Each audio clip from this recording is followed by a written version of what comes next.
We have the VOA's Anna Chenikova joining us now. She's in Kyiv. Anna, thanks once again for joining us on the program. We know things have become much tougher in Ukraine, but let's begin now with the missile attack on that railway station in Lviv.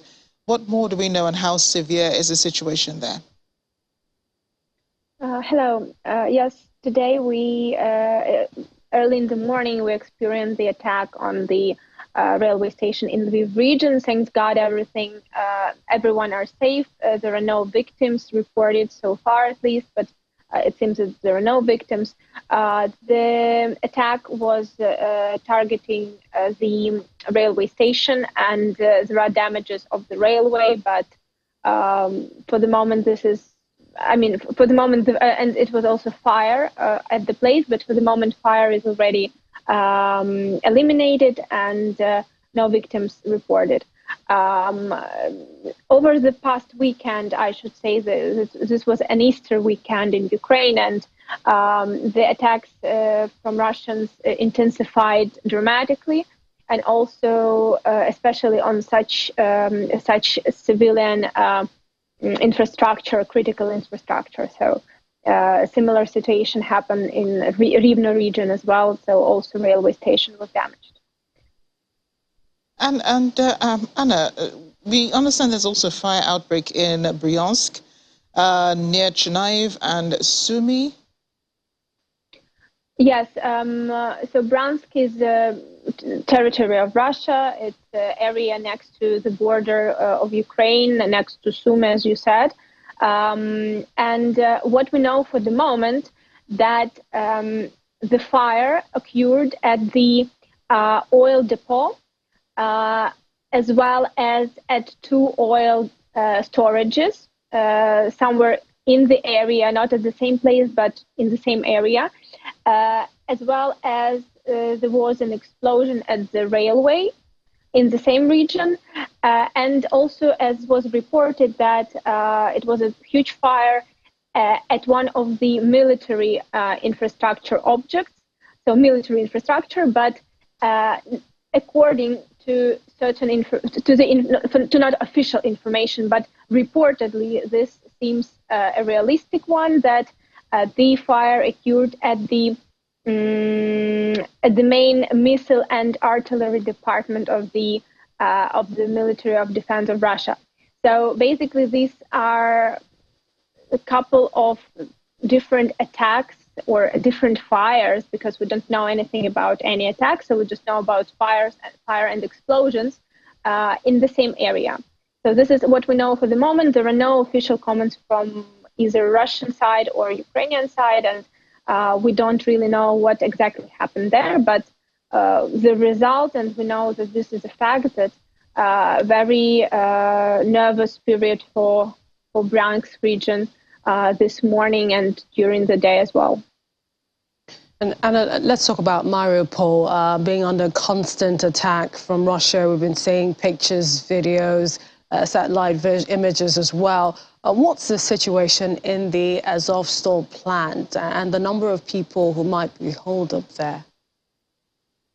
Yeah, unfortunately, as I already mentioned, over the Easter weekend, attacks in general intensified, and on Mariupol in particular, and on Azovstal plant especially.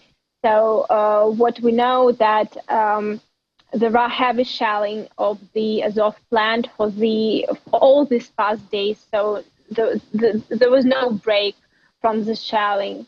But especially on the weekend, the shelling was, so Russians use all possible type of military equipment and military bombs. They use bombs which are normally used to destroy underground shellings, so to destroy concrete, very heavy and very heavy bombs, and very damages bombs. What we know so far that there are more than 1,000 civilians sheltering in the at the plant, as well as around 2,000 soldiers which control the plant and protect the civilians from all the possible attacks. Also, we know that there are reports of the injured and even dead soldiers who are located on the territory of the plant. What we, in terms of evacuation, because of course this is the main topic from Ukrainian officials for the moment. Unfortunately, there are no agreement with the Russian side, any agreements in terms of evacuation of the civilians from the plant and exchange. This is what Ukrainian side is proposing to Russian side, to exchange soldiers. For the moment, there is no confirmation from Russian side, and there is no willingness from Russian side because what we see is just intensifying of the attacks. Also today, it was reported by the Ukrainian intelligence that there is a very huge risk again of the chemical attack on the plant. So we will just have to see, to wait and see what's going to happen. So, Anna, I guess we do not know if there will be humanitarian corridors open, especially for Mariupol, anytime soon. For the moment, nothing is confirmed. Ukrainian government is asking for this for quite a long time already. And for the past days, just before the Easter weekend, President Zelensky was trying to encourage Russian side to create a so-called Easter ceasefire and to allow people to get out, at least civilians. Unfortunately, Russian side didn't confirm and didn't agree on that. So for the moment, what we know is that no official corridors are confirmed and are going to happen anytime soon. The only corridors, so-called corridors, which Russians are proposing for civilians, is basically a deportation to Russia. But again, of course, people who are now in Mariupol, they don't really show any enthusiasm of going there because they want to stay in Ukraine and go to Ukrainian-controlled territory, which is not possible for the moment.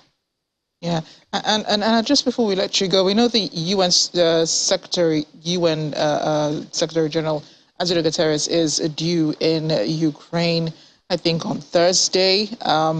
What are we expecting from that visit?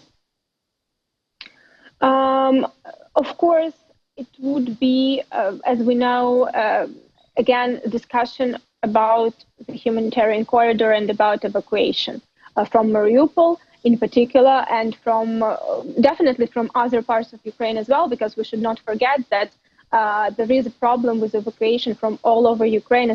From all over Ukraine, I mean from the occupied territory. So it's Kharkiv region, Donetsk region, Luhansk region, Kherson region. Everywhere there is a problem to arrange any humanitarian corridor with Russian authorities and Russian forces. So I think that this would be the main topic. And of course, as what we expect is talks regarding military crimes committed by Russians in Kyiv region, in Mariupol, and at the Donbas. So this is probably would be the main aim of this meeting. But again, we will see. Maybe some other news would occur, and we'll talk about that. Must be really tough watching your country fall apart, Anna.